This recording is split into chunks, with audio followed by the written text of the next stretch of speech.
Cashing in my pockets so my pennies should be. What they selling is cheap, so I'm buying that this freedom is free. I've been becoming me. See when Jesus taking the lead. With purpose I bleed and rise like going under the heat. Defeat is a never. You can't reattach with a sever. What's bringing you pleasure can tell you where you stacking your treasure. When storm is your weather, know that it gets worse for it's better.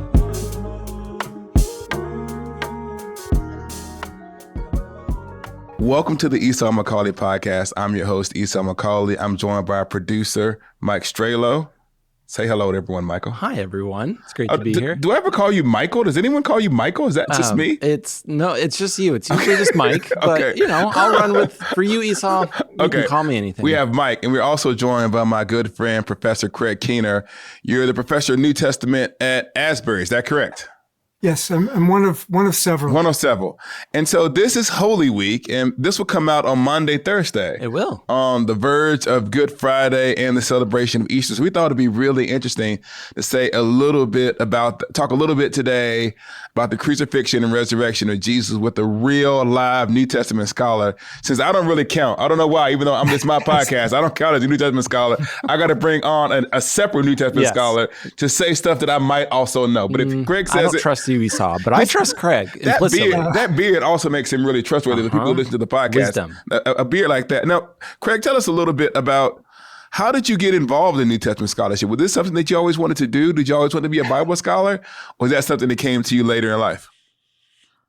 Actually, when I was younger, biblical studies was one thing I scrupulously avoided. I loved studying the ancient world, but I was avoiding that because I was an atheist and I just didn't like those kind of things. I thought they were silly until I met Jesus, and he converted me from being an atheist. And so once I met Jesus, I realized that the most important thing in life was knowing him and serving him and pleasing him. And so I started cramming to study the Bible. I mean, the little kids in Sunday school, they knew more about the Bible than I did. Yeah. Because I had avoided it. And so you made up for lost time. I tried. I crammed 40 chapters of the Bible a day. You can get through the New Testament once a week or through the Bible once a month. And but eventually I realized I needed more background. I'm sorry. Did you say that you were reading 40 chapters a day? Yeah. I mean, that's not all the time, but I did that for a while. I had to catch up. I think other people caught up a little bit more slowly. I love that most people take a year to read through the Bible. He's like, I don't got a year. I don't got a year to kill. So maybe I don't want to take too much time with this, but was your conversion, was it an intellectual conversion? Did you read your way into Christianity? Was it an emotional, someone preached the gospel to you and you said, this is true? It wasn't exactly completely either, but, as a skeptic, I also had reasons to be skeptical of my skepticism, to not be 100% sure. I mean, eternity is a lot to stake on. Yeah. One of my reasons for not believing in Christianity was I said 80%, but this was back then, 80% of people in the U.S. claimed to be Christian, but I couldn't tell by how they lived that they took it seriously. And, that there were some people who took it seriously, but I was kind of averaging them in with the other ones. And so, but it doesn't rise or fall on Christianity. It rises or falls on Jesus Christ. Yeah. And his rising. There we go. So that was interesting. This idea that although Christianity, like you said, it rises or falls on the reality of the empty tomb, there is a sense in which the actual activities of Christians matter. Like it says, I think I am a Bible scholar, but I think it says somewhere in the text, like the author of Hebrews says, it's written somewhere. Is this in the Bible? They know we're Christians by our love, or is that like a 70s R&B song? So let me ask you this then, before we get to the question of talking about the resurrection and those things. As a New Testament scholar, I know you've written books about the life of Jesus. There are some people who say before you can even get to the question of whether or not Jesus rose from the dead, this might be a basic question for Christians, but let's say I don't have the Bible. Is there any kind of evidence that there was a guy named Jesus who walked the earth and did stuff? Do you have any non-biblical evidence for the actual life of Jesus before we get to his crucifixion? Of course. I mean, a lot of the major themes of Jesus' ministry, the idea that he was a teacher, which of course implies he has disciples who would naturally, therefore, learn his teaching and pass it on. Yeah. The idea that he's a teacher, the idea that he performed wonders, the idea that he was arrested and executed by the Jerusalem leaders and by the governor Pontius Pilate. That's all there in Josephus, the first century Jewish historian, Antiquities 1863 and 64. Pilate, that's actually, we know about Pilate from an inscription from Philo and Josephus, and of course from the Gospels, but the only mention of him in Roman literature, because he wasn't that important as far as Rome was concerned, is in Tacitus's Annals, 1544. Tacitus is writing in the early 2nd century, and he's writing about some events in Rome around the year 64, so like 24 years after Jesus' crucifixion, where the movement of Christians in Rome has gotten so big that it even commands the attention of Roman historians who are concerned about Rome. And his only mention of Pilate is that Pilate was the governor when Jesus was crucified. I always talk about wrong place at wrong time. It's like Pilate is the only guy who gets like dunked on in the creed every single week for eternity. Poor guy. Like Poor guy. His one time is like crucified under Pontius Pilate, and then like boom. There's this thing. And forgive me, I'm going to be liturgical or nerdy for a second. In certain Christian traditions, when you talk about the during the recitation of Nicene Creed, the summary of the Christian faith, there is a custom in some places to when you talk about the incarnation, people will bow during that part of it. But then they sit up right before they get to the part and he was crucified under Pontius Pilate, because we don't kneel for anybody. And so it's like we bow down, then we look Pilate in the emotional face and go, take that, and then we kind of continue on with the creed. Question for either one of you. Why did they feel the need to put Pilate in the creed, to dunk on him every week? What, like? It's like, because we're about that life. Why do you think that Pilate is mentioned in the creed? This might take you beyond New Testament stuff, but do you have an idea? It does go beyond New Testament, but I mean, it's not just in the Creed. It's also mentioned in Acts, beyond the Gospels. It's also mentioned in 1 Timothy 6. I think the point of it is that this is a real historical event. Yeah. And I think this might be something to say to Mike, because Mike says, Esau, why are you doing all of this historical stuff? Because we need to talk about how Christianity makes us feel. And our generation, our generation of people, we just care about feelings. And the reason we were talking about, what did you say then? If I am distorting. I did say that I feel like millennials and probably younger, that this version of apologetics, like, not that important to us on whether or not the resurrection happened. What's more convincing is, are Christians, are they consistent in their beliefs? Are they authentic and genuine? It's not just about feelings, but it's about hugs and okay. and Easter Bunny contest. Yeah, exactly. And this is what I want to say though. It is good. It is good, and we're going to get to this in a second, for people to reflect their beliefs and how they treat one another. Mm-hmm. But there is a people can be sincerely wrong. Mm-hmm. Or you can be devoutly misinformed. Yeah. My wife will tell you that I'm often adamantly wrong about historical facts. And so to me, it matters that the thing that I'm basing my life on has some real grounding in history. And I want to argue that the reason that the church said he's crucified under Pontius Pilate, and the fact that Pilate is mentioned, and the fact that Caesar Augustus is mentioned, is the idea is that none of this stuff is a fairy tale. Yeah.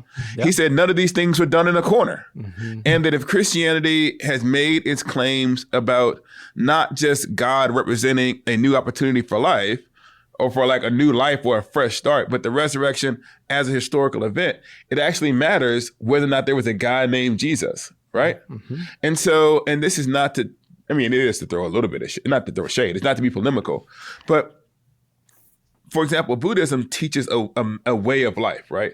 And so some of the historical details about Buddha aren't don't stand up to inquiry, it's less important because the sevenfold path is what actually matters. And so the way that we approach things, but Jesus, at least we'll give Craig Keenan a chance to talk about it, isn't simply just a guy who teaches us something. He's someone whose historical details matter. So you talked about there's a lot of evidence that that we had that Jesus died. That he lived. Can you say a little bit about like how crucifixion might have functioned in the ancient world? Like, was crucifixion common? Who was crucified? How might Jesus' crucifixion match or not really fit with what we understand crucifixion was in ancient world? Yeah. Crucifixion was meant to be death by slow torture. So people sometimes took a few days to die. Josephus, whom I mentioned earlier, I could have given some other examples from ancient sources too, but hopefully that's sufficient for now. Josephus talks about how 3 of his friends were crucified, and so he asked the Roman general to take them down from the cross, but 2 of them died anyway, despite receiving medical treatment. So once the crucifixion process starts, survival is pretty unlikely, especially when they nailed people. I mean, they didn't have to nail them. They could tie them to the cross, but it would normally take a few days to finish dying. That's one reason why Pilate was surprised that Jesus died so quickly. Yeah. But when a person was flogged so severely, doctors who studied the evidence have said that normally the blood loss and then dehydration and so forth would so weaken the body that they would actually die from shock. Oh. The fluids would start building up in the body from where the lungs had been torn, and it just was a hideous way to die. And also where they would put in the nails.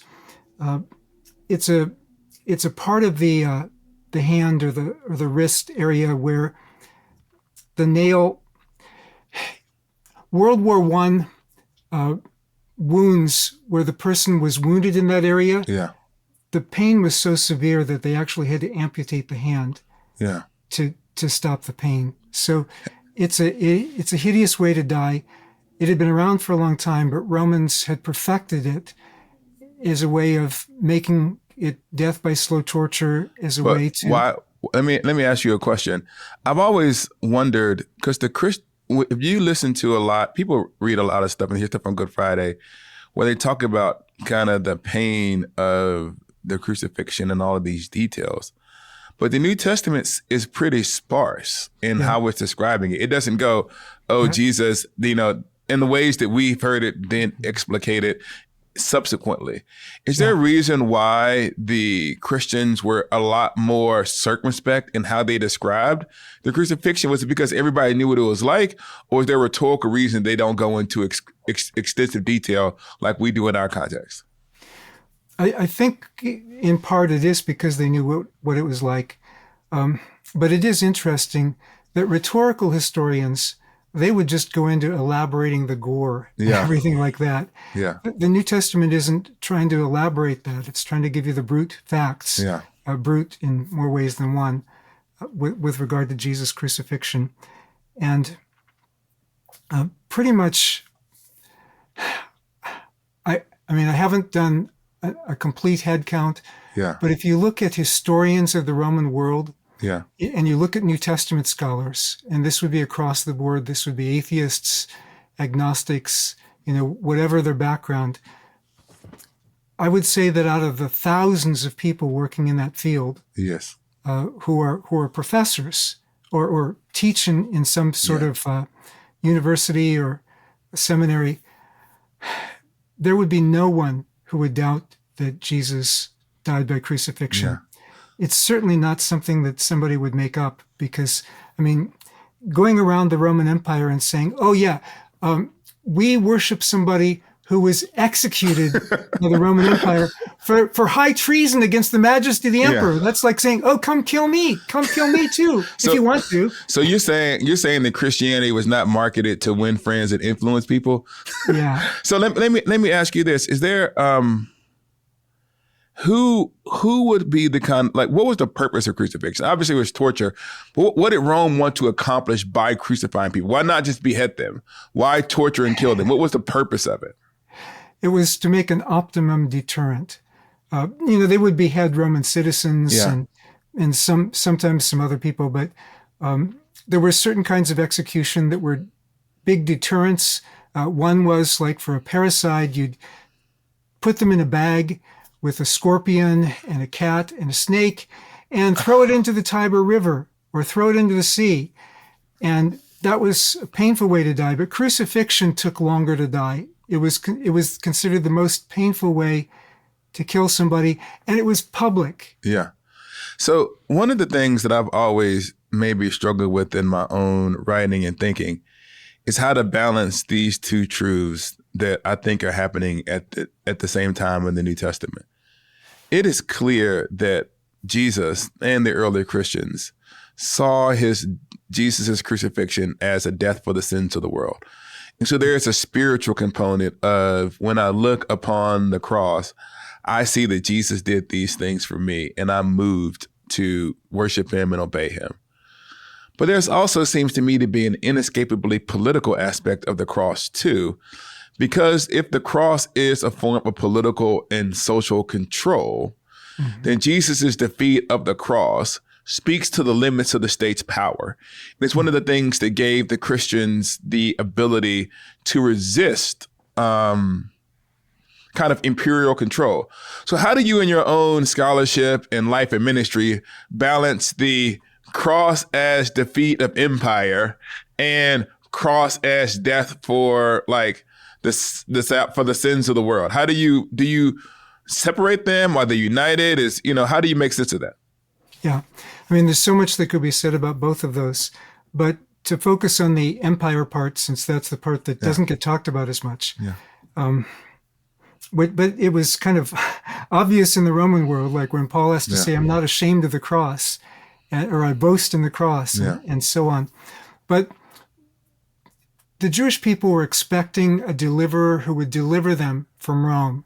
In the book of Daniel, you've got these 4 evil empires portrayed as beasts, followed by one that's portrayed as a human, which is God's kingdom. Yeah. And Jesus is that Son of Man. But God's people in Daniel chapter 7, they suffer under the hands of this final evil empire. So the Jewish people were expecting a deliverer to break the power of Rome. But when Jesus came, he let Rome crush him. Yeah. Because he was identifying with his people under this final evil empire. His mission was not to conquer Rome. Rome was small fries. Yeah. One empire falls, another empire takes its place. Jesus' mission was to defeat sin and death. Yeah. And so, his second coming will take care of this world's Romes. Yeah. But his first coming was to take care of something that dominated us through all history. But do you think that, do you think that it's fair to say that Jesus's defeat of Rome gives us some courage or an encouragement to not necessarily, Jesus didn't take up violent revolutions. I'm not saying we should all become revolutionaries, but to be able to point out and articulate all the ways in which the current empires of this world are not the kingdom of God. Is that included within kind of the critique that the cross offers to the empire, or am I going too far and making the gospel too political there? No, I think you're right. I do see New Testament writers, including Paul, being strategic in how they do it. Yeah. So they're not like, "Rome, come kill us." So I think that in certain kinds of repressive states, you don't have to say, "Okay, we're out to confront you." At the same time, it does have implications, and certainly in a democracy, or any place where we're free to speak our mind, we should speak for truth and justice.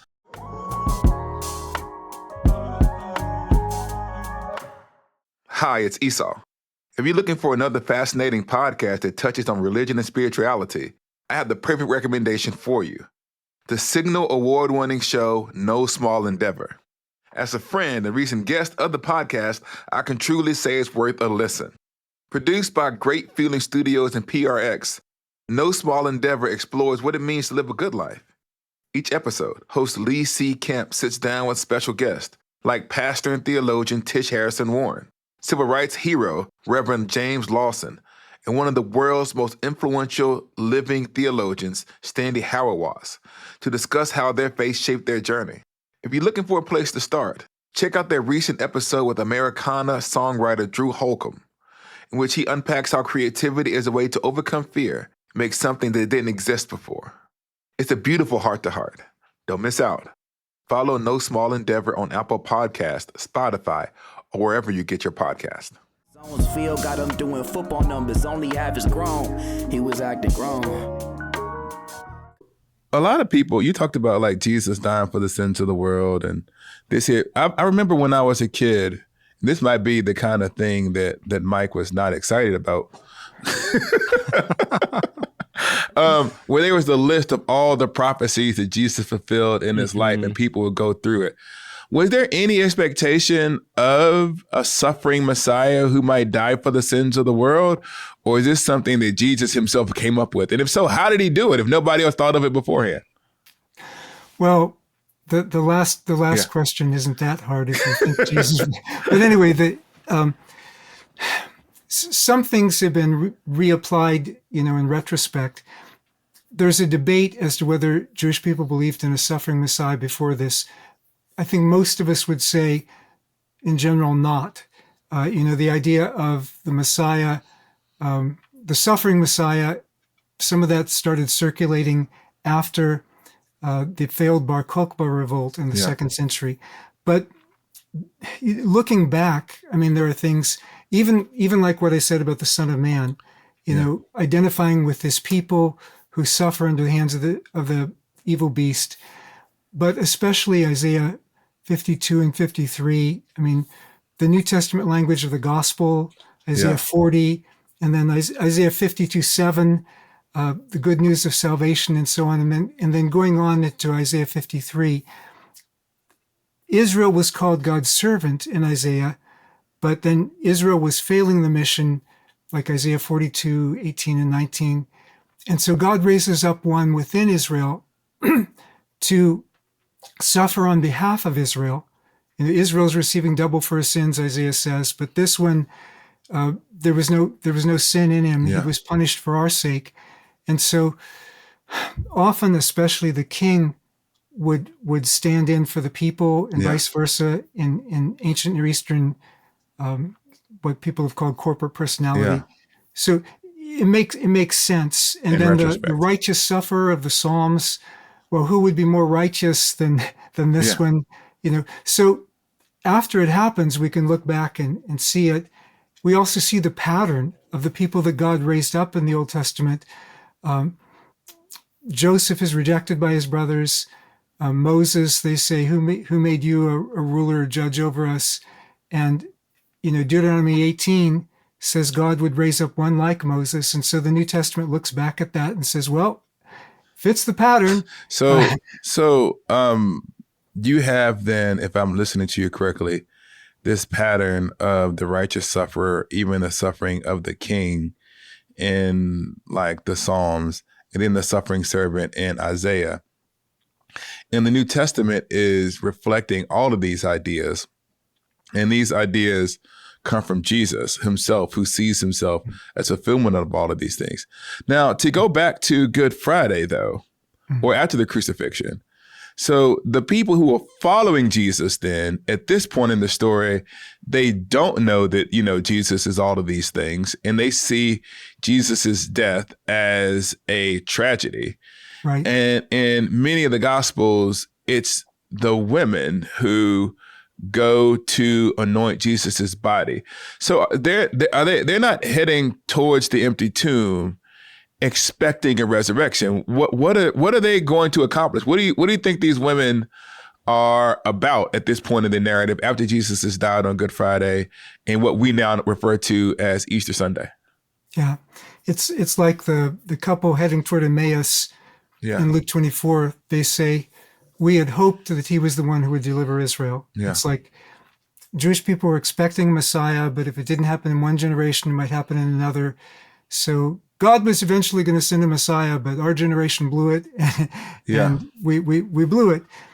So the women who are coming to anoint him, I think they're paying their final respects. It's like when somebody dies, you mourn for 7 days. You actually mourn for a year, but 7 days of intense mourning. They were just waiting for the Sabbath to be over and for there to be enough sunlight to get back to the tomb. You were actually allowed to anoint the body even on the Sabbath, but they weren't expecting him to die in advance, so they didn't have the spices ready. They had to procure them first. So they get to the tomb. They're expecting just to pay their last respects to somebody that they loved. So wait, they didn't have the stuff, so they weren't expecting him to die, and so they're having to go. And I'm thinking about, as it relates to grief, the kinds of logistical things that happen when someone has died. You go into all of their practical stuff. So you're saying that like these women, they have this moment of extreme grief, and the first thing that happens is they are immediately faced with a logistical problem of how to care for Jesus's body. So I was always imagining it almost like they're sitting around and then they just said, oh, we should anoint the body, and then they kind of grab it. But this would have been something they would have to deal with as far as going to find the stuff that they needed to get his body ready for burial. Yeah. And there were 2 stages of burial back then.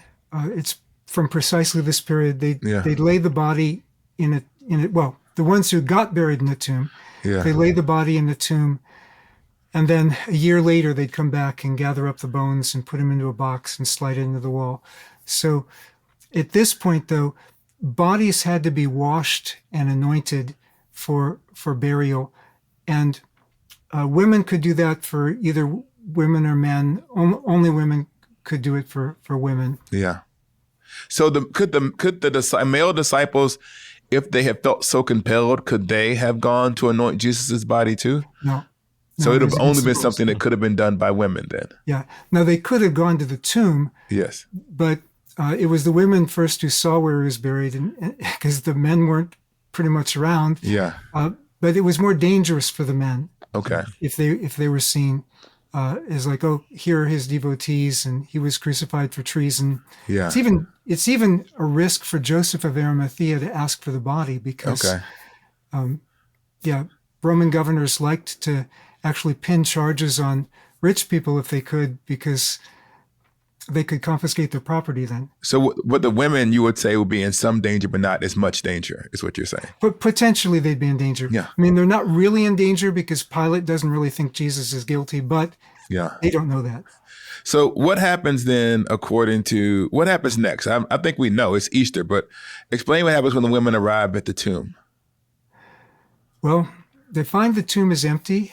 And actually, there's a few different versions in the New Testament. Yes. So it depends on, because some are condensing it and, kind of squishing some stuff together to give, like, spotlighting certain characters just to keep it, I guess, to keep the narrative moving, to keep it concise, which is, I guess, what I should be doing right now. Yeah. But they also get an announcement there that Jesus is risen.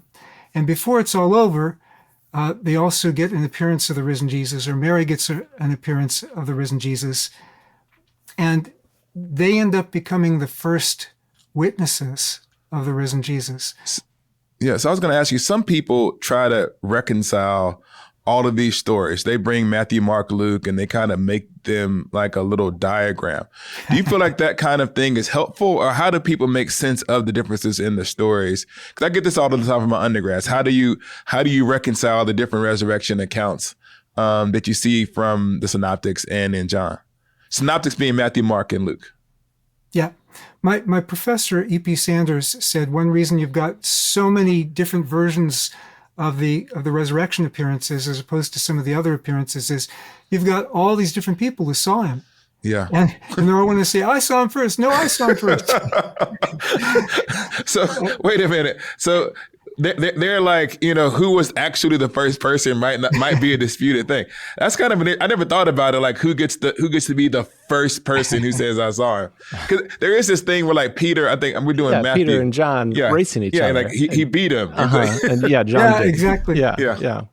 A lot of people will make a big deal out of that Jesus appeared to women first, and that as like even a source of credibility, that if the gospel writers wanted Jesus' resurrection to be more credible, they would have said he showed up to men. That would have been more trustworthy than him showing up to women. Yeah, high priest show up to Pilate. Why not? Yeah. So making it up. Was that then actually indeed a countercultural affirmation of the place of women in the early church, but having them be the first witnesses of the resurrection? Absolutely. I mean, Paul, when he gives the official list, it doesn't include them. And Paul is not misogynistic. It's just there's reasons for that culturally. But the appearance of the women, I mean, in Jewish law, or at least what's preserved for us of it, women were not considered to be very reliable witnesses. In fact, Josephus, writing in the 1st century, says that. He actually attributes that to the law of Moses, even though it's not there. And then Roman law, at least what we have from Justinian, says the same thing, that the testimony of women is less reliable than that of men. So I think, there's a countercultural statement there. So in both the Greco-Roman and the Jewish world of the 1st century, there was this idea, and these are the two areas out of which early Christianity comes, that you can't necessarily trust the testimony of women, and instead probably the most important information ever communicated to humanity, it comes through the testimony of women. So much so that even though there's kind of the official account, you call it the official account that Paul recounts, is something that he received. Right? Paul doesn't say he made this up in 1 Corinthians 15. I handed on you what I first received, that Jesus Christ died, that he appeared to these people. And that doesn't include the women. But when you sat down to actually write the gospel narrative, it was so essential to early Christianity that all the Christians knew it was the women who told the story. And so you have like this going forward. Now, I know this might seem like a pedantic question, but were resurrections the kinds of things that people were looking for? Like were Jews looking for an individual resurrection? What might a Greco-Roman person think of a dude who was dead and who's now is back again? Was there a hope for resurrection bodies in the 1st century? The only hope we have for resurrection bodies would be the Jewish expectation based in the Old Testament that someday at the end of the age, God would raise people. Greeks believed that once in a while somebody came back, or, Orpheus went down to the underworld, brought somebody up, or Heracles brought somebody up.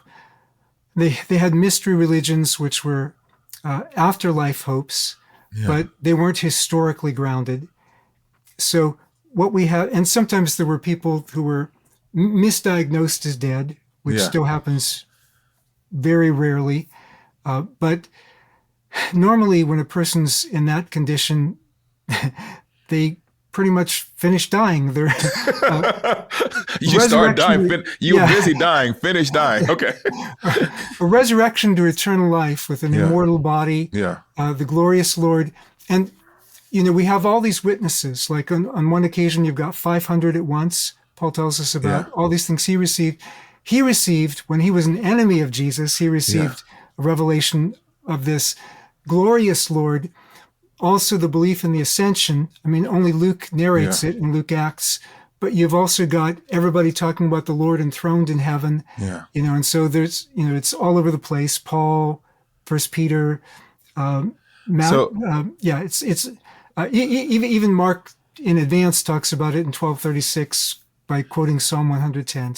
So before I become a Christian, if I'm just a random Roman, how do I expect my life to end? I just die and go to the underworld? There were different afterlife beliefs. One was you die and your tomb is your house. Another one was philosophic view that your soul could make its way up into the heavens if it was a soul that was truly pure. Otherwise, it might just hang around in the air as a demon. Oh, the spirits of the air. And so, so then to become a Christian, the idea that I could have eternal life with God in my body would have been something that would have been revolutionary for the people of the time. Yeah, I mean, Jewish people would believe. Well, I shouldn't say that. Many Jewish people would believe in a future resurrection of the body, and in the renewed world, new heavens and new earth, all of that going back to Isaiah and so forth.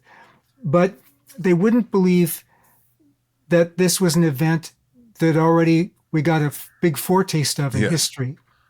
So maybe this might be a question that you can't answer, but one of the questions I often get to is, okay, we know that Jesus, when he was raised from the dead, he could still eat food because he eats food.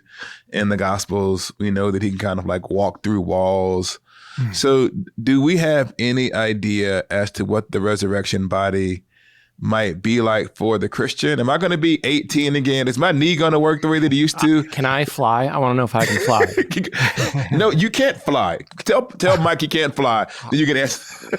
What will do we have any idea as to what the resurrection body might look like for Christians? Paul in Philippians 3:21, I think it is, says that our body will be made like his own glorious body. Yeah.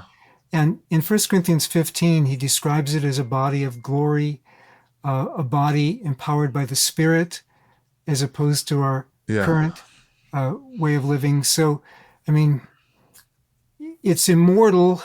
Okay, it's imperishable. Okay, that alone makes it quite different from my current body. Yes.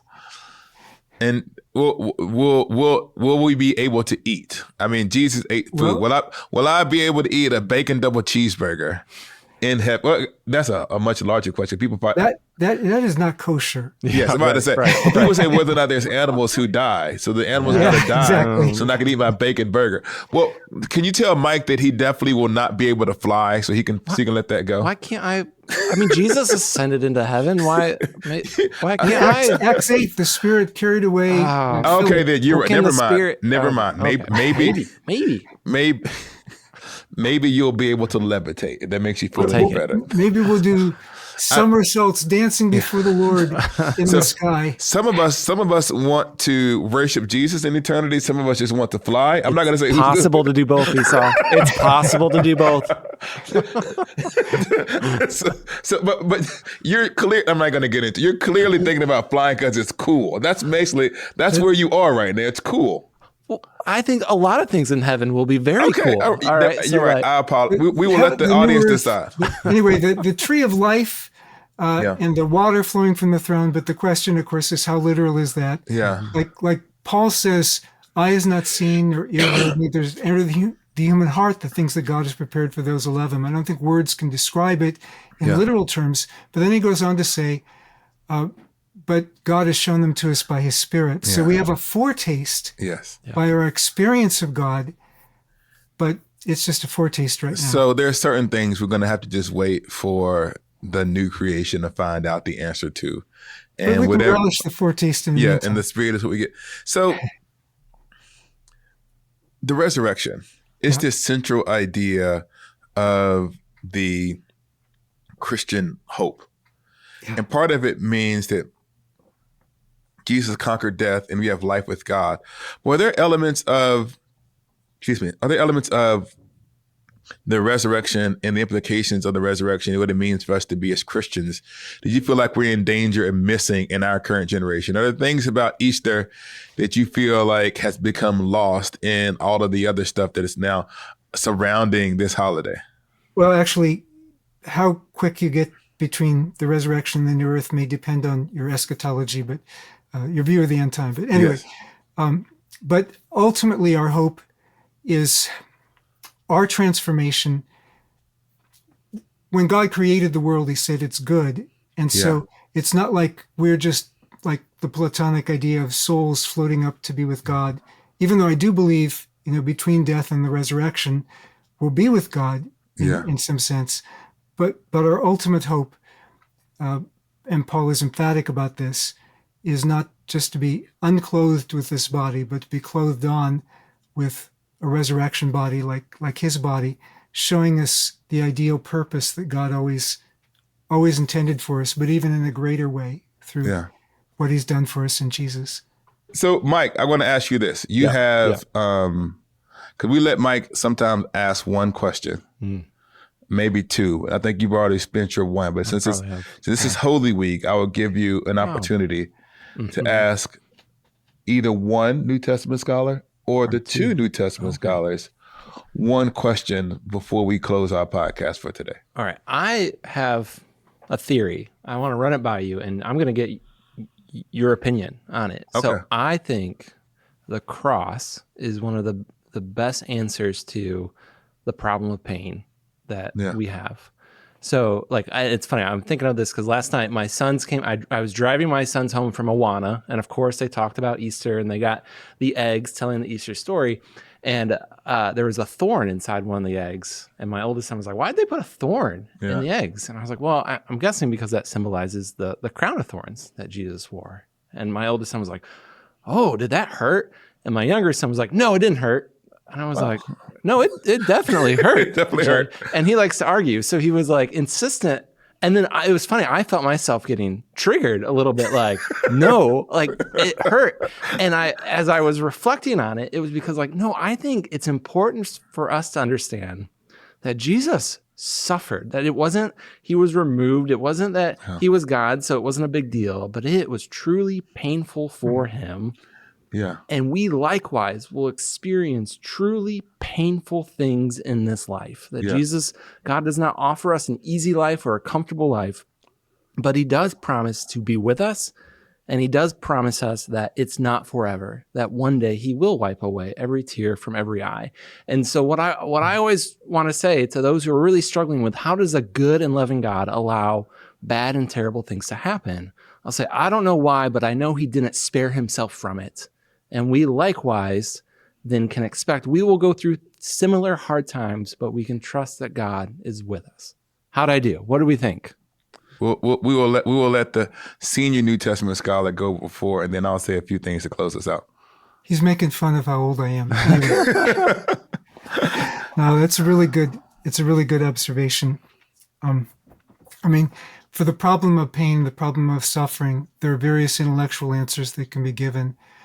But on the level of when somebody's suffering, I don't think there's anything that goes deeper than to know that the Lord understands and shares that pain, that he entered into and embraced our suffering fully, even when they offered him something that could be a painkiller, sort of, or at least deaden the pain some. Yeah. He refused it because he came to embrace our pain and our shame fully as he entered into our humanity. And because of that, when we suffer with him, we're sharing in his sufferings, and that gives a new meaning to it.